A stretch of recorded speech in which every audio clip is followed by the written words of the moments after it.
Hey there, Agile Adventurer. Just a quick question. What if, for the price of a fancy coffee or half a pizza, you could unlock over 700 hours of the best Agile content on the planet? That's audio, video, e-courses, books, presentations, all that you can think of. But you can also join live calls with world-class practitioners and hang out in a flame war-free and AI slop-clean Slack with the sharpest minds in the game. Oh, and yes, you get direct access to me, Vasco, your Scrum Master Toolbox podcast. No, this is not a drill. It's the Scrum Master Toolbox membership. And it's your unfair advantage in the Agile world. So if you want to know more, go check out scrummastertoolbox.org/membership. That's scrummastertoolbox.org/membership. And check out all the goodies we have for you. Do it now. But if you're not doing it now, let's listen to the podcast. Hello, everybody. Welcome to a very special bonus episode. And today we have with us someone I've been reading and following for many, many years. And his name is Tom Gilb. Hey, Tom, welcome to the show. Thank you. It's a pleasure to have Tom on the show. Tom is, I would say, an old-timer of Agile, but he was talking about Agile before Agile was even named. He wrote about, I think it was 76, Tom, that you introduced the word evolutionary. Okay, yep. So I was 1 year old when you introduced the word evolutionary. Wow. So that was in his book called Software Metrics. If you know Tom, you know he has many books available. He was at the time advocating for development in small, measurable steps, which today he calls Evo, the name that he uses to describe his approach. And is an independent teacher, consultant, and writer. These days he's retired, or at least he told me so, but he keeps on writing more and more books, right? Yep. 10 last year. Wow. And today we're going to talk about one of those books. We'll be talking about a book titled, and you're going to love this for sure. The title of the book is Success, Super Secrets and Strategies for Efficient Value Delivery, in projects and programs and plans. Is that a reference to your language? Not intentionally. All right, check out the book on LeanPub. The link is in the show notes. But Tom, before we dive into what you wrote in the book and all of those lessons and value bombs that you dropped in that book, why did you even start writing that book in the first place? Because people were doing things, for example, Agile, and they kept on describing what they're doing as, doing Agile or being Agile. And I thought, who cares if you're Agile or not if your project is failing? And a great many of the projects were failing. And so I said, well, what does it mean to fail and succeed? And to succeed is to reach the goals you set, even though they might not be perfect goals, but you have succeeded in what you tried to do. And there was very little about setting clear goals and reaching them. People didn't discuss that. They discussed their stand-up meeting or what should people with certain certificates do in a group. And that had nothing to do with whether they were successful or not, or if there was a correlation.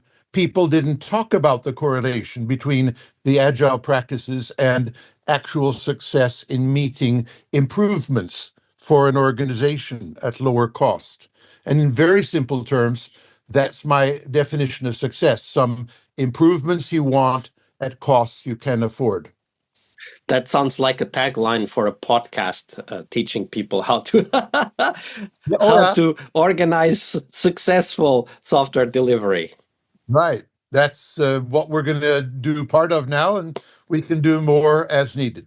Absolutely. So let's get started and jump into those super secret and successful strategies and efficient value delivery. I really like the fact that you've been talking about, I mean, you started talking about value before value was cool, right? Like we were in the good old days of rational unified process being the cutting edge of software processes. Of course, we look at that right now and find it a bit quaint, maybe even a little bit too waterfallish, but more on that later. So early in your books, you started talking about defining success through, and you wrote, quantified, multidimensional objectives.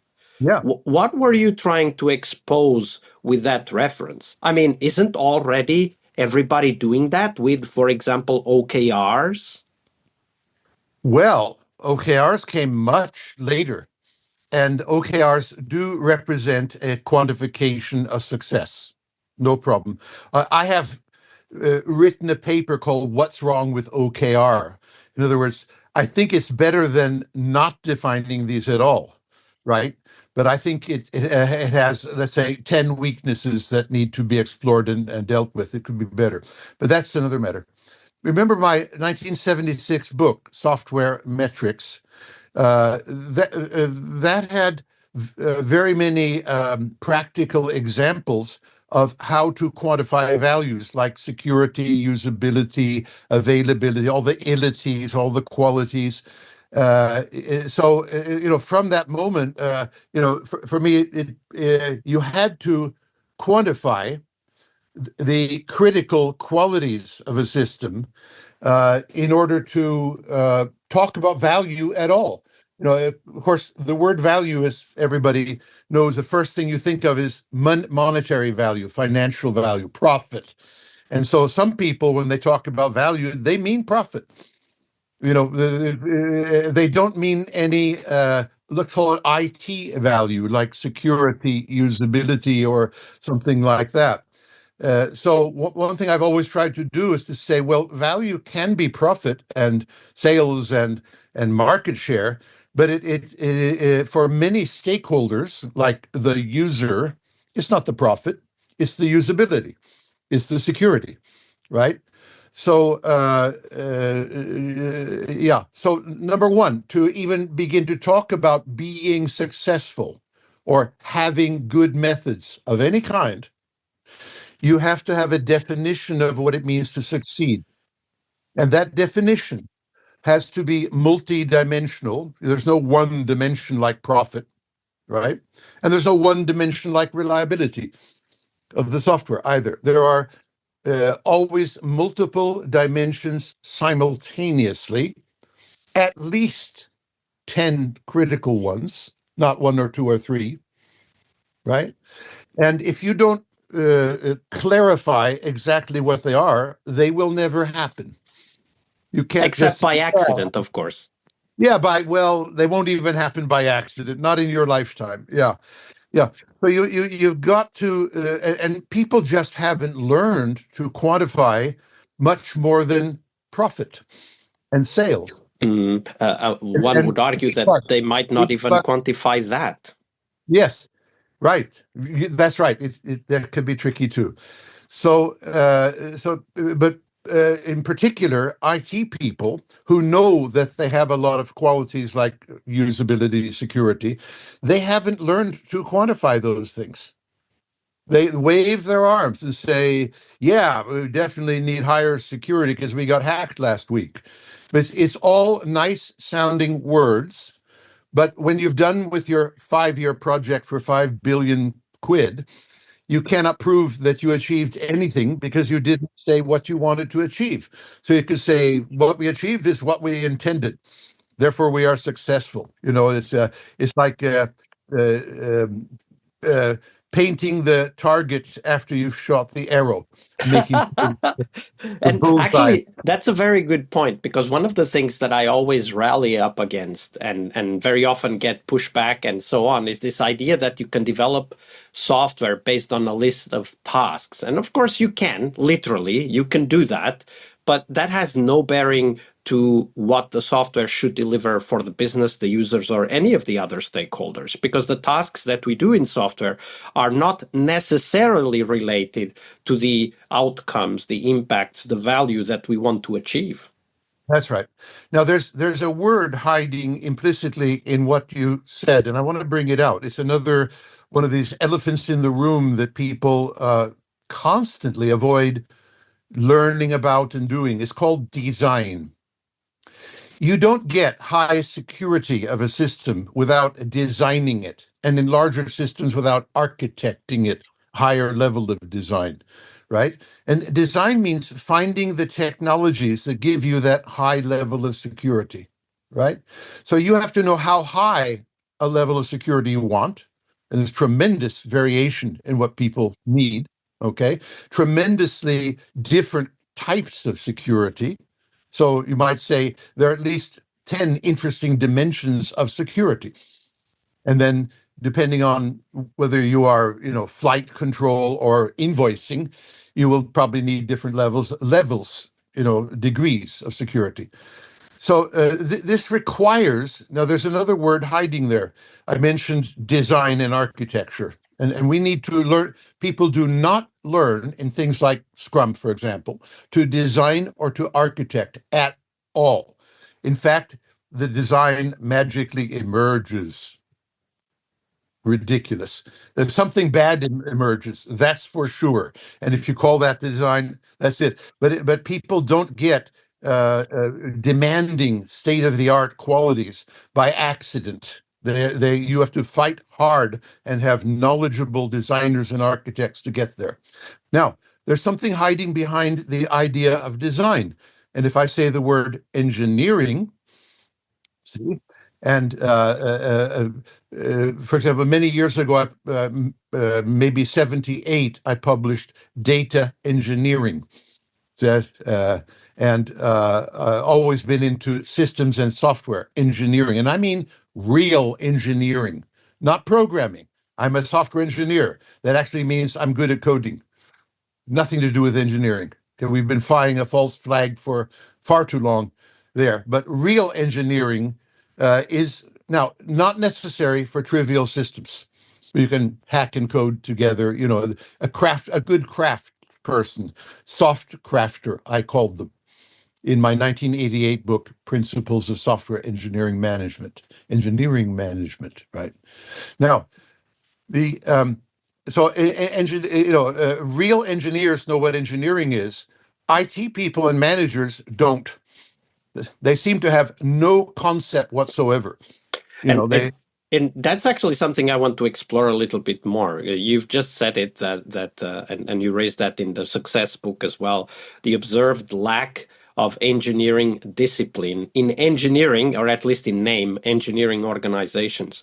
And beyond the observation, which you just related, why do you think that is? Like, why are we in a position where people who should be, at least some of them, trained engineers, are not acting like one? I think we can begin with an even higher level question, which ends up answering this one. Okay. Why is the failure rate of our projects so high? Okay.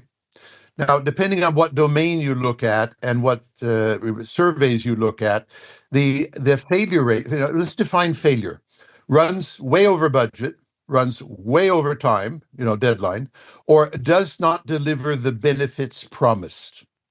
Okay. So that now there's a guy called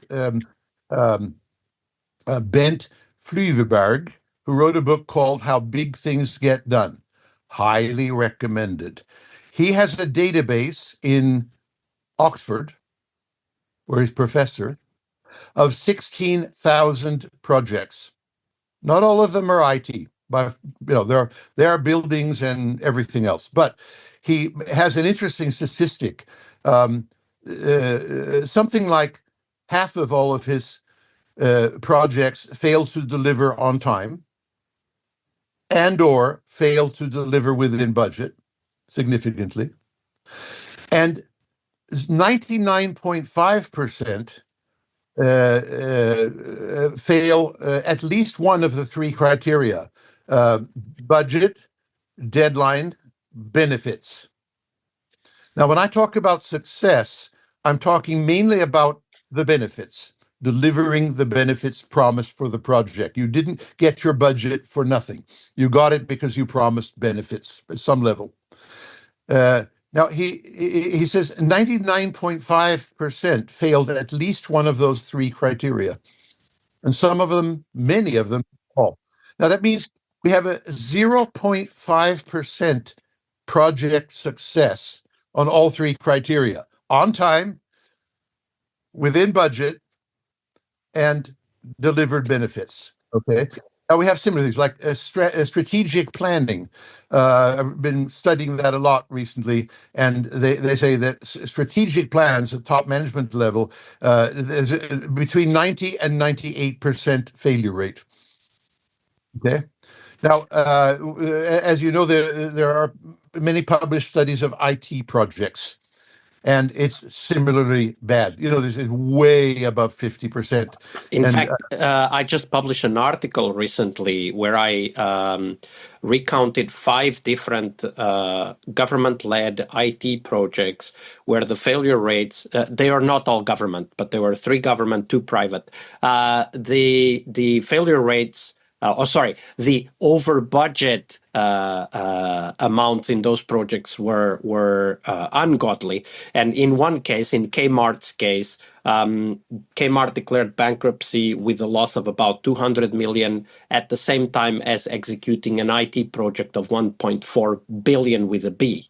So clearly, IT destroyed the company. That is not to say that their other side of the business was working that well, but if you think about it, 200 loss declared bankruptcy, 200 million loss declared bankruptcy to an 1.4 billion investment in an IT system, you can clearly see where the problem was, right?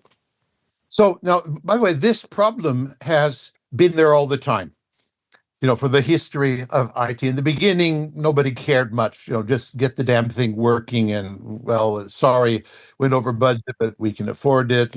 Okay, now, okay, so we acknowledge this, ridiculously high failure rate. Failure rate of 1%. Okay, it can happen to anybody. But when you get up in the 90s, you clearly have totally dysfunctional culture. Okay. Now, what has society always done when projects become large and complex? Like pyramids. And they use architecture and engineering as a discipline to deal with the size and complexity. In other words, you don't need it for trivial projects. I'm going to hack together this program in a week. No, you don't need any engineering. You need craft, good craft. A problem is so much of our IT culture is really a craft culture. I love coding and programming. All the Agile Manifesto guys to this day, like Kent Beck, declare, I love coding. I want to code. They're coders at heart. That's fine. And I hope they're very good coders. And the world needs good craftspeople to build pyramids. Pull the blocks up there and put them into place and chip them to the right size. But pyramids didn't get built by people who are good at chipping away at stone. There were clearly architects and clearly high-class engineering. Okay, so this is always now. What's happened is we had simple beginnings. I mean, I would write programs alone for my projects in days, in COBOL or something like that. Okay, the old days. But as things get larger and you're dealing with the worldwide air traffic control system or something like that, you're at a level where engineering and architecture is necessary, whatever that is. Now, and if you don't use it, you will fail, right? Now, the people doing this, the IT people and the managers, are not trained. They don't even know a definition of engineering, let alone what it is. No clue. And they don't want to know. And they avoided it. Okay. The coders just want to code. And the managers just want to say pithy phrases of we're going to defeat the competitor in the long term. or strategy. Bullshit. So they're not exposed to engineering culture. By the way, I've worked for a lot of companies like Intel, Hewlett Packard, Ericsson, etc. Now, these companies are founded by engineers and they're staffed by engineers. And these were my clients. They knew immediately that I had some engineering stuff and they needed the engineering stuff for systems and for software, and they deployed my methods widely. But the, say, civil service people programming in COBOL, large projects in Britain or something like that, they had no idea what engineering Okay, was. but I think we've flogged the dead horse here. So moving on from the lack of engineering, we need to make this practical, and you make that practical in your own writing. Like one of the aspects that you bring, and it's in this book, the Success Book. It's the EVO method, and you actually apply that at different levels, or you call them fractals. So it's kind of a deeper level of detail as we go into the execution of the EVO method.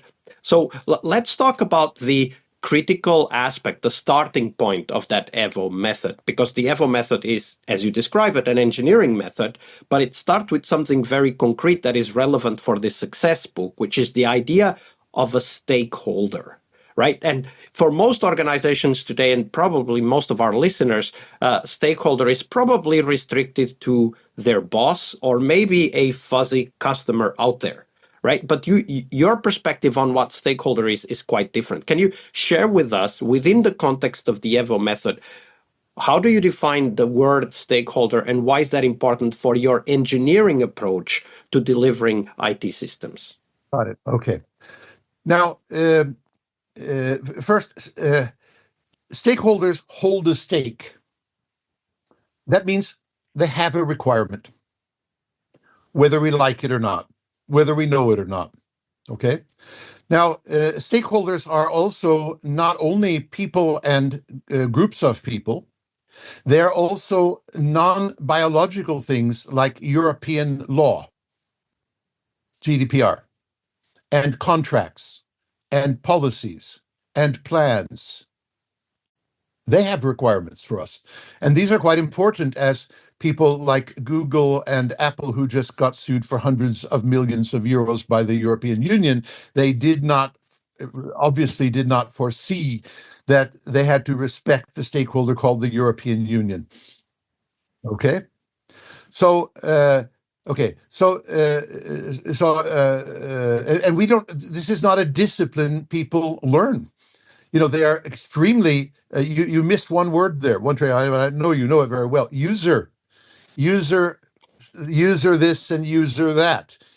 Fine, one stakeholder amongst 20 or 30. Or even more, yeah. But you talked about this discipline, and this is really important because when you talk about stakeholders, you're not talking about abstract things, although law could be, if we're talking about it in general as an abstract, but you're actually making it much more specific in your methods. Can you talk to us about that? Okay, I believe that you need to start your projects by analyzing your stakeholders. Your business analyst function needs to say, who are my stakeholders? By the way, if you find this intellectually difficult, which you shouldn't if you're a business analyst, but you might, if you ask your favorite AI system, tell me my 40 top critical stakeholders, it will immediately give you a very good list. If you simultaneously ask your AI system, would you mind listing the 3 most critical values for each of the 40 stakeholders? It will do so better than any human being you've ever met, including me. It just has a broader understanding of these stakeholders and what they require. If you, in the same breath, and I've done this many times and I've published it in my later books, like the ones last year, say, by the way, would you mind quantifying and suggesting a goal for us for these values, for the stakeholders? It will do it better than any human being I've ever trained or known. And you can even ask it to write it in a language. Yes, my planning language. And you can do this all in one breath. and this is in, if we pick, for example, if we pick the Evo book, which I think we're going to want to share with people, then you will find examples of doing this with AI with the prompts. Okay. So it's always been a difficulty training people. Like they couldn't believe there were so many stakeholders, and they couldn't believe there were so many values, and they couldn't believe you could quantify all the values. But AI is already has a superior intelligence to you right now, and it will take your job right now if you don't pretend that you did it instead of them. So one of the things that for me is really interesting is that this idea of choosing your stakeholders, figuring out what are the values that they want, and then quantifying that as input to the development process is actually the beginning of that discipline of engineering that you talk about. Exactly. It is the beginning. And then once you've got the values quantified, you're in a position to say, design something, meaning find some technology or ideas of any kind that will get me to the levels within my budget and within my deadline. It's always, the values within constraints of various kinds, budget and deadline being two primary constraints. But there are other constraints like following European law is a clear constraint. Absolutely. Although I wouldn't trust AI to know all of the requirements that we might need to follow, it's a great starting point, especially if you can then, for example, double check that with legal or with your a very experienced programmer or architect or wherever it is. But for me, the really, I think, this is my opinion, having read the parts of the book, not the whole book. But when you talk about the Gilb cycle of success, which is really Evo applied to this idea of how do we design for success when running software projects, you emphasize these small, measured, value delivering increments, and this stakeholder mapping, stakeholder requirement elicitation, and then quantification of those requirements is really the beginning of that cycle that eventually leads to this Evo method, right? Okay, so I'll take the next step after design because I haven't gotten there, but you're hinting at it. So if a design, typically you will have a number of designs. There's not one design. It's always a set of, this. I often even just talk about the top 10 most critical designs initially and the rest later. But so let's say we take the one design that is gives the best effectiveness, in other words, values, at the lowest costs, that I call the most efficient design. And we take a look at it and we ask a simple question. Can I deliver this design to my existing system to make it better?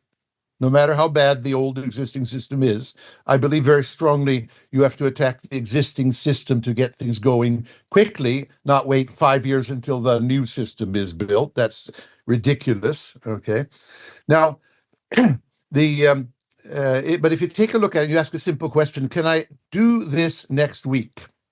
Because I'm fanatic in my Evo on getting stuff done next week and every week until it's all done. And I know it can be done, but I know people don't know how to do it and they're in denial and it can't be done. Anyway, you take this great design idea and say, no, it's going to take 3 months. Okay. I said, well, that's 12 times too big for me. So now we have a phase called decomposition, which is taking that design, and this is engineering, and decomposing it into 12 weekly efforts. Each effort will give you a little bit more value. Okay. Now, people are typically in denial. This cannot be decomposed. I heard it my whole career. Okay? Yeah, me too. Give me 5 minutes and I'll do it, and you will admit you were wrong and I was right. And then, the thing that really surprised me is that even people who are agile proponents, maybe even agile advocates, say sometimes, oh, this cannot be decomposed. And I'm like, look, we ultimately need to decompose this to a single key press. We can certainly decompose this into 1 week chunks, right? Well put. Yeah. So now another thing I found is that if you instruct your favorite AI system to decompose it, now there are two outcomes. If you just simply say decompose it will decompose it into a series of 12 tasks. None of Exactly. which will deliver any value. Say no, no, no, no, no, We no. don't want that. Yeah, I've had to teach humans this for years too. No, no, decompose so that each increment gives you some value. And it will do that very well, putting the deniers to shame. It gives you, it will even tell you you're going to get 5% of your expectation on the first one, and 10 on the next one, and 7% on the next one. And you can instruct it to do that. And this is in my books now. Okay. So yeah. Now what you have now we're doing agile as it should be. All the Agile way as it should be. Well as put. I described it in my 1976 book, page 214, okay, which I have republished in Oh, some and of my. by the way, I think it was you who mentioned that a lot of what we call agile today was already being done. I believe in HB in the 70s as well. I don't know if it was you who mentioned or somebody else, but I do remember. So, meaning that these ideas that, were at some point labeled as agile, they were already emerging in the software industry. We just Absolutely. didn't have enough critical Yeah. mass All, because all the something old, else was taking the attention. yeah, all the old programmers saying, "Well, I was always doing that. Code a little bit and see what happens. Nothing new." That's what Now, I always did. Command line testing, everything I did. people did it. So they didn't have a name for it. It was just programming for them, right? But it was saying, I did my first agile project 1960. I was 20 years old. I had an invoicing system using some IBM machines, and I delivered it in 20 deliveries, each one of which gave value to my customer. And when I had delivered and I had the value locked in, I did the next step. I did that intuitively. Do a little, make sure it works, build on it. That's all. I was And 20 years and old. and the thing that is really cool is that even though it was, as you said, mostly craftspeople who kind of developed, also implemented the necessary tools we need in order to do agile in the software development. The fact is that in order for that to really work well, we do need this engineering thinking piece that you were talking about, which starts all the way from the stakeholders and the quantification of their, you call them requirements, I might call them needs, desires, hopes, goals, but those are the things, right? So one of the things that I need to ask, of course, I mean, you have a lot of experience with this, you've helped many people do this. What can we do to help leaders within the software development industry to start taking these steps to building a real engineering culture? Okay, now there are two leaders. There are the technical leaders and there are the management leaders. Okay. Now, to the management leaders, I would say, why don't you just demand a value stream of results from next week?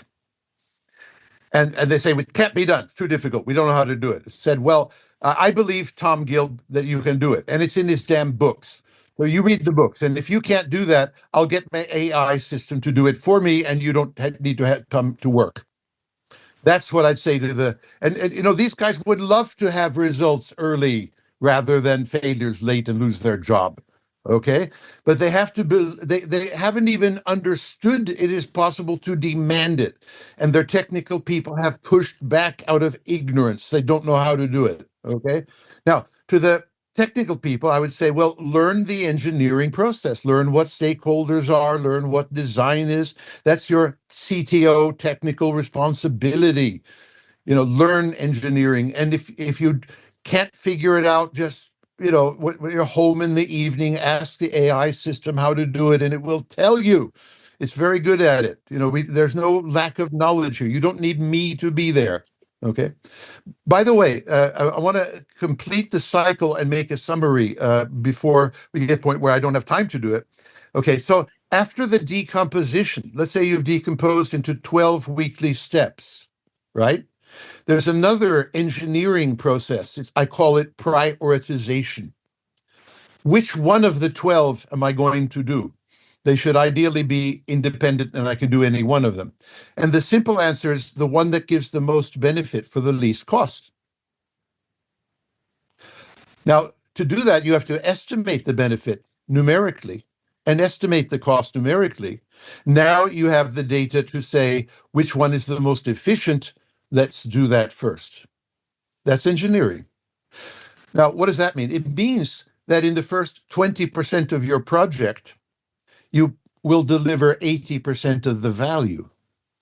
That's nice. Not the value at the end that we promise that never arrives, but the value arrives early and is very visible. That's how it should be and never is with our Scrum type, Agile manifesto type thinking. Now, okay, and I use a thing called an impact estimation table to estimate the values and the costs and to automatically make the decision, the engineering decision, which one of these should I do first. Okay. Now, very quickly, you then build the design, you implement it into your existing system, you measure whether you got the value or not, and you learn. This is the stand-up meeting in engineering style. You learn from the numbers. Damn, we thought we were going to get 10% of the value. We only got 3, but we got 3. What's wrong with our thinking? Now, the most important thing about that cycle is not merely that value is delivered early, frequently, and measurably, which is fantastic. It is that you learn early, okay? And the most important thing about that cycle, you see, the people who will be the best competitors, and now I'm talking to the CEO and the chief marketing officer, the best competitors will be the ones that learn the fastest through this cycle. So that's the high level view. It's forcing the IT people to learn what works and what doesn't work for real, not after a 5-year failed project where they go on to other which things. was estimated to last 6 months. I've been in some of those. Right. So, Force the IT people to learn from reality. Tom, I really love how you built also the lean startup cycle into your Evo cycle, because of course, build, measure, learn is exactly the cycle that lean startup argues for. Okay, we'll put the link to the success book on the show notes. But what do you think is one critical companion resource for our listeners to read or listen or watch if they are interested in exploring more this idea? Okay, I think I mentioned the Evo book, which I wrote last year. Now, by the way, I tempted to. I have a whole series about Agile, including. But the beauty is the Evo book has a list of references, about 4 to 6 pages, and there is a vast quantity of Agile literature, like Agile design. And it's free downloads, and the links are in the references of the Evo book. So by giving the Evo book, we give the primary, this is how Agile should be done in excruciating detail, everything we talked about here, but it also gives anybody who wants access to the more specialized, like the Agile design book, things like that. Absolutely. We'll put the link to the show notes. And if people want to contact you and know more about what you're doing these days, maybe what books you're writing these days, where can they go? Well, of course, LinkedIn and X. So every time I write something new, I put it up on both LinkedIn and X. Number 2, and it's always free stuff. I'm never advertising or selling my books these days. I just want to spread the good news, the gospel. And in addition, people are very welcome to contact me, tom@gilb.com. If they want to go deeper than the books, allow them to do. I'm retired. I've got nothing to do except to talk with interested people about interesting things. That's my hobby in retirement. You've got to have a hobby, or the wife will have you looking at the baking programs on TV. I'm definitely for the hobby, but I do love those baking programs, though. I have to listen. I have to look at them sometimes, but I look at my Mac at the same time. Very good. Tom, it's been a pleasure. Thank you very much for your generosity with your time and your knowledge. Thank you. One little detail, you asked about earlier practice of Agile. Now, remind me, there's a chapter 15 of my Principles of Software Engineering Management book, which is all about the early evolutionary practices. And I have a PDF of it, and we can share that. So you can see the very wide practice. This is before 1988. Remind me, I'll send it today. Yeah, absolutely. We'll put the link. We'll put the link on the show notes. Tom, thank you. Thank you. All right, I hope you liked this episode. But before you hit next episode, here's the deal. This podcast is powered by people like you, the members who wanted more than just inspiration. They wanted real tools and real connection to people who are practicing Agile every day. We're talking access to over 700 hours of Agile Gold, CTO level strategy talks, summit keynotes, live workshops, e-courses, deep dive interviews, books, and if you're into no estimates, we got the pioneers of no estimates in those deep dive interviews as well. Agile business intelligence, creating product visions, coaching your product owner courses, you name it. You'll get invites to monthly live Q&As with Agile pioneers and practitioners, plus a private Slack community, which is free of all of that AI slop you see everywhere, and of course, without the flame wars. It's a community of practitioners that want to learn and thrive together. It's the best place to connect with community and learn together. So if this podcast has helped you before, imagine what you will get from this podcast membership. So head on over to scrummastertoolbox.org/membership and join the community that's shaping the future of Agile. And we have so much for you. So check out all the details at scrummastertoolbox.org/membership, because listening is great, it's important, but doing it together, that's next level. I'll see you in the community Slack. We really hope you liked our show. And if you did, why not rate this podcast on Stitcher or iTunes? Share this podcast and let other Scrum Masters know about this valuable resource for their work. Remember that sharing is caring.